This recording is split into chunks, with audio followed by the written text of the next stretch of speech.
Good job. Okay, can y'all kind of make a hole that way? Or kind of split the waters here in the middle here so I can sit without falling on anyone. There we go. Okay, now what we're going to do right now is we're going to have a prayer time. And you know how on Sunday nights we sit in our prayer circle and we talk about prayer requests for the next week? Well, since we just have a little bit of time in here, I'm going to ask if you have a prayer request to raise your hand and just say the name. You know, let's not go into, oh, he fell down 3 weeks ago and blah, blah, blah, blah, blah, blah, you know, like we do on Sunday nights.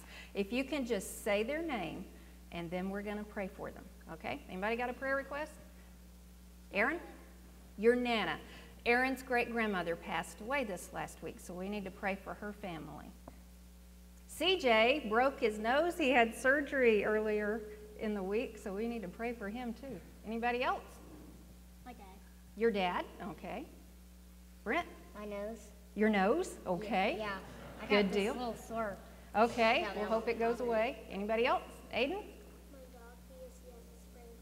Your dog has a sprained foot. I'm sorry. Okay. Anybody else? My grandpa died. Your grandpa died. Okay. We'll remember your family then. Anybody? I see a hand, but I can't see who's attached to it. Sierra? My cousin. Your cousin. Okay. Anybody else? All right. I'm going to say a prayer, and when I get through, where's Nathan? There's Nathan. Roger, I'm going to give you this microphone, and it's already on. When I get through, Nathan is going to say the Lord's Prayer for us. You know, sometimes we all say the Lord's Prayer together, but we're just going to say it in our head and let Nathan say it out loud for us. So let's bow for a word of prayer. Dear Father, we thank you so much that we're able to gather with these beautiful children today. They are such a blessing to each of us. They may not seem that way all the time, but they are such a blessing to each of us.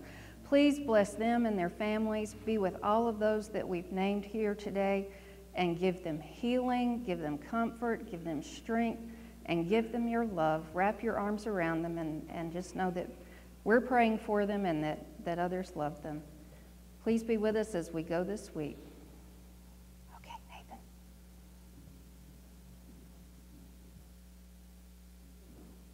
O Father, who art in heaven, hallowed be thy name. Thy kingdom come, thy will be done, how earth as it is in heaven.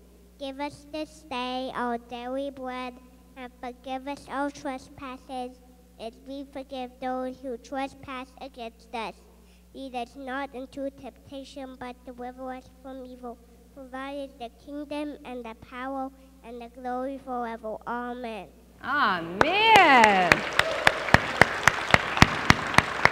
Good job. Good job. All right. We are going to be up here for the rest of the sermon. You guys get to stay up here with me because I was too chicken to stay up here by myself. So you're kind of like protecting me from them because this is really your Sunday. They're just guests here today. This is your Sunday. So I thought we'd start out. I had this really cool idea. Y'all can just stay there. I had this really cool idea this morning, just spur of the moment, that I would fix y'all a cake. And then we'd just send it to the kitchen, and we could put it in the oven, and while I'm doing my sermon, it could be baking. Doesn't that sound like a good idea? Yeah, but I kind of left the recipe at home, so I'm going to have to wing it. Is that okay? Is that all right? Okay, let's see if I can remember how to do it. Now, I know that cakes have flour in them, right? You know, you always get messy in the kitchen when you have flour. Does that look like enough? I'm not quite sure. Let's do a little bit, because there's a lot of y'all. So that should be okay. That should be all right. All right. So we got that. Let's see. I never can remember. Is it baking soda or baking powder for cakes? Soda. Okay, good. Thank you, David. I'm glad David remembered that because I didn't have any powder. I had soda, and I think my recipe said, like, was it a teaspoon or a tablespoon? Well, I have a tablespoon, so let's do tablespoons. I'll just put, there's one. Let's just put a little bit more in there. Okay. All right. All cakes need oil, right? Do you know why they need oil? It makes the calories not stick. Calories just go away.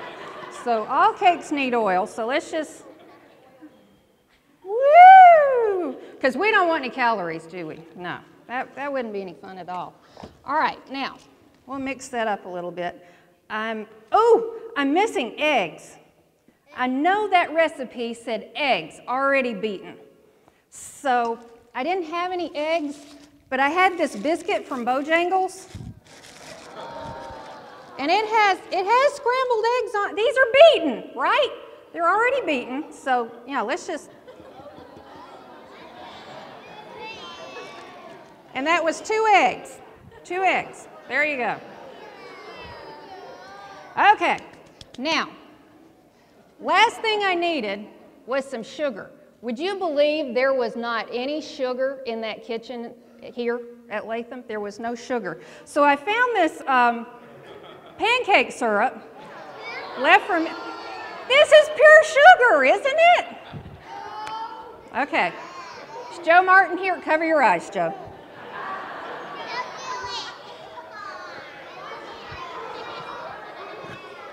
Ooh, that smells good. Okay. Whoop! You know what? I forgot the salt. Salt. My grandmother used to measure salt in her hand like that. Have y'all ever seen your mom do that? Like 1, 2. I don't think I'll do that. I think I'll just put some salt in there. And I knew y'all wanted chocolate, right? Yeah, I knew you wanted chocolate cake, so. Oh, and it's a new can, too. Look at this. I probably won't be able to open it. Oh, there it went. There we go. Chocolate. Oh, yum. That smells good. Can y'all smell that on the front row? It smells really good. All right. Well, I'm not too sure. Tell me does it look like your mom's cake mixes? No. I'm really not thinking this is working out too well. I think I really should have read the directions. You know what? I'm going to give that to Roger right there. And maybe Roger can go in the kitchen after a while and fix it because he's a really good cook. I think those directions. I know, I'm so silly. Those directions were really way more important. Can I sit back down here with y'all? Than I thought they were. I'm going to sit back here and I'm going to ask y'all to kind of gather around this way and just flip around so you can see me up here if that's okay. Beep, beep. I'll move those so they won't be in your way. And then we'll move that so everybody can see. There we go. Okay, Ethan, scoot over this way by Jordan so those behind you can see. This way. There you go. Okay. Yeah, those directions were really more important than I thought they were going to be. I kind of got into trouble with that, didn't I? You know, another kind of trouble we kind of get into sometimes is something called sin. Does anybody know what sin is? Anybody know what sin is? What is sin? It's what? Doing something bad. Okay, Brent? Evil. Evil, doing something evil, yeah. I guess the technical definition would be sin is doing something the Bible tells you don't do that. And we have all said, I want you to look out there. Do you see anybody out there that you think has never done something that they thought, I shouldn't have done that, or I shouldn't have said that, I wish I hadn't said that? Do you think there's anybody out there? Anybody see anybody? No. There's not no matter what they tell you, there's not a single person out there that has ever said, oh man, I wish I hadn't done that. That was just bad. You know, it's hard to know though, especially when they're your age. I remember being your age. It was a way long time ago in the last century, but I remember being your age. And it's hard to know what you're supposed to do Or more important, what are you not supposed to do? Because everybody's telling you, don't do that, don't do that, don't do that, don't do that. So what are you supposed to know? What not to do? This is how you know what not to do. I know that's a really big book, and it's got a lot of little words in it. I mean, you know, little print words, and that makes it even harder. But this book has all the directions in it that you need. How many of your moms watch CSI or dads? CSI? I watch it. NCIS? I watch it. Reality shows? I watch it. You know, there is stuff in this book that just beats that all over. There's murders in here. There's mysteries in here, things people will never be able to explain. There are stories in here about courage, about guys going up against huge, huge armies, and they were just little bitty armies, and they win because God's on their side. There's love stories in here, Abraham and Sarah, and there's all kinds of wonderful, wonderful friendship stories in here. David, you remember David that slew the giant? David and his friend Jonathan, wonderful story of friendship. This has any TV show beat hands down. I mean, the special effects that are in this book, oh my gosh, they're way better than anything that Steven Spielberg can do because they come from God. They're not man-made, they come from God. Now, on Sunday nights, we've been talking about Moses in the kindergarten through 5th grade group. We've been talking about Moses since August. And we talked about Moses since he was a little bitty baby floating down the Nile, all the way up till he was a grown-up, where he went to this foreign land and he settled down there and he got married. And he looked up on this mountain one day, and what did he see? A burning bush, that's right. And then this voice came to him out of the bush, and it said, Moses. And this really dude, and he was like, oh my goodness, and he fell down on the ground and didn't want to look at it. And the voice told him what? Do you remember? Take off your shoes, yeah, because you're on holy ground. That's right. God said, you're on holy ground. Get those shoes off right now. And then what did it tell him to do? Told him to go somewhere. Where did it tell him to go? Nineveh. To Egypt. Egypt, that's right. He said, you go back to Egypt and you tell that Pharaoh, that's where moms got their finger wagging, God telling Moses what to do. You go tell that Pharaoh, I said to let my people go. And Moses was like, well, he's not going to listen to me. Who am I? He's not going to listen to me. God said, I will be with you. You just go. So he went. And when he told Pharaoh, you know, to let people go, did he say, okay, no problem. They can go tomorrow? No. No, Pharaoh said, I don't know you.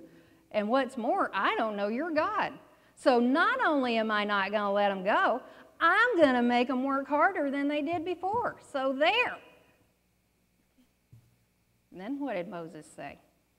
Let my people go. He said, God says, let my people go, and if you don't, really bad things are going to happen to you. And then we went through those 10 things, and we learned the 10 plagues, thank you very much, by sign language. I want you to think for just a minute, because I bet they don't know them.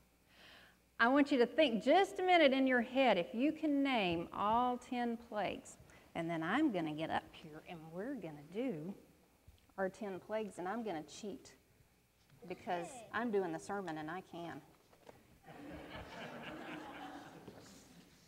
Okay. First plague. Are you ready? Here we go. First plague. Water in the blood. Frogs. Gnats. Flies. Dead animals. Boils. Hail. Locusts. Total darkness. Firstborn son. There you go. Now you know what the 10 plagues are. Me too. So after number 10, what did Pharaoh say? Let the people go. Get out. You're killing us here. Literally. Get out of here. So he sent them off into the desert, and they went as fast as they could, and they got to the